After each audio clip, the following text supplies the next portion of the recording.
Well guys, the SNP are in hot water again, this time relating to Alex Salmond and likely what old fish lips knew about his case or the legal advice involved. The issue now is their refusal to hand it over for scrutiny because lo and behold, the SNP have something to hide from the Scottish people, and I guess, by extension, the UK at large, since we all pay for their extravagant spending. Now I am willing to bet they have a lot more to hide than just this, but today they are being called out for rank hypocrisy yet again because as you know, they scream at the UK government weekly to publish their legal advice or advice on anything really, but in this case are refusing to hear and do it most of the time it seems. I wouldn't be surprised if Nicola Sturgeon demanded a full report every time Boris Johnson gets his meat and two veg out to splash his boots, in the hopes of course of being able to smear him with some utter tripe the SNP propaganda machine lives on. Now I do take issue with one of the things that the journalist has wrote in this article we're going to look at. They claim the SNP are nationalists, which is just ridiculous. Nicola Sturgeon is about as nationalist as Joe Swinson or Keir Starmer. It's actual lunacy to try and call her that. But the article in the Scotsman headlines, SNP accused of indefensible hypocrisy over Alex Salmond legal advice. The Parliamentary Committee investigating the bungled sexual misconduct inquiry which resulted in the government paying more than £500,000 to Alex Salmond has clashed with the government over its failure to release documents, with ministers claiming that legal restrictions prevent them from doing so, when I bet it's actually embarrassment that is preventing them from doing it. Deputy First Minister John Sweeney has also said it would not be in the public interest to release legal information about the Salmond inquiry, which obviously I have to disagree with. Public money was spent on it being commissioned and it being done, so at the end of the day it's in the public interest to see what their money was spent on and what these scumbags have all been up to. However, research by the Scottish Conservatives has shown the SNP has demanded the UK government publish legal advice 8 times, and the Scottish government has itself released legal advice on 3 separate occasions. Yesterday, Murdo Fraser MSP, the Tory spokesman on the committee, said, "The SNP have demanded that legal advice be published on issue after issue, only to claim it shouldn't be published in this instance to protect the SNP from harm. The hypocrisy on show is indefensible. They are all for transparency until their government has something to hide. From start to finish, the SNP has made a mockery of this inquiry by refusing to give up key documents at every turn. Because obviously, like he said, it would make them look like a bunch of low-life snivelling shitweasels, so they have to hide it and will claim all this bullshit like they can't release it." He continued, "It's the height of nationalist nonsense to shut down scrutiny because they know it would uncover the truth about their failings. No, that's got nothing to do with nationalism. As I said, these fuckers are not nationalists. Last time I checked, nationalists don't want independence to then go and join a political union full of motherfuckers that don't do what the people in that country want them to do, who instead just steal all your fish, take all your money, as we already know. Which, let's be honest, the SNP wouldn't have very much money if they left the UK anyway. We are the bank for them at the end of the day." According to the Conservatives, between 2011 and 2019, the SNP demanded the UK government release legal advice 8 times on matters ranging from airstrikes on Syria to whether an independent Scotland could remain in the EU to the withdrawal agreement and the prorogation of Parliament. So like I said, if Boris wants to get his penis out for a piss, they're going to be on it asking for the legal advice that said he could do it. The SNP are not about governing, they're about propaganda to try and push their own agenda. This is not even up for debate anymore. The Scottish Government has itself released legal advice to the UK Infected Blood Inquiry, the Scottish Child Abuse Inquiry, and also waived privilege to release legal advice to the Edinburgh Trams Inquiry. Well, at least they've done it to the Child Abuse Inquiry. I'd be interested to know what actually happened with that. Maybe I'll have to take a look into it. The Sexual Harassment Committee convener, SNP MSP Linda Fabini, has also raised the fact that the government has released legal advice before, writing to Mr Sweeney this week saying the committee fails to see how it can conduct effective scrutiny when the Scottish Government is withholding all communications about the judicial review proceedings. One of Alex Salmond's lawyers, David Mickey, has also told the committee he would go back to court to help retrieve key documents not being handed over by the government. Which I've got to say, if it's committees and the defence team both wanting this information, something is definitely up. The SNP are hiding it for a reason. What that reason is, I really don't know, but it might make Nicola Sturgeon look like a bit of a cunt, though she already does that anyway every time she opens her mouth. It finishes up, a Scottish government spokesman said the government is taking steps to enable it to provide all the relevant information requested by the committee, so far as is possible, taking account of the confidentiality, data protection and legal restrictions that apply. In other words, they will redact the motherfucker out of it. There will be no point in even reading it. But it will be the way they get out of it by saying they disclose the information. It will be a bit like the grooming gang report if they actually release it. Now I've got to say, it really doesn't surprise me both the hypocrisy of the SNP and Nicola Sturgeon here and the fact that they're covering up the legal advice. Likely because it's either embarrassing or it implicates her in something. That is all I can imagine it could be. Obviously, I don't know for sure, but that's what it seems like here. If you're innocent, you definitely don't try and hide it, that is for sure. There is a pattern consistent throughout history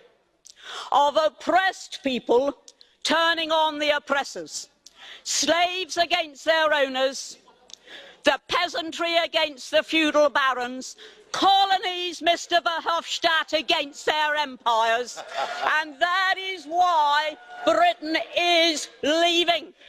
And it doesn't matter which language you use, we are going and we are glad to be going. We're off.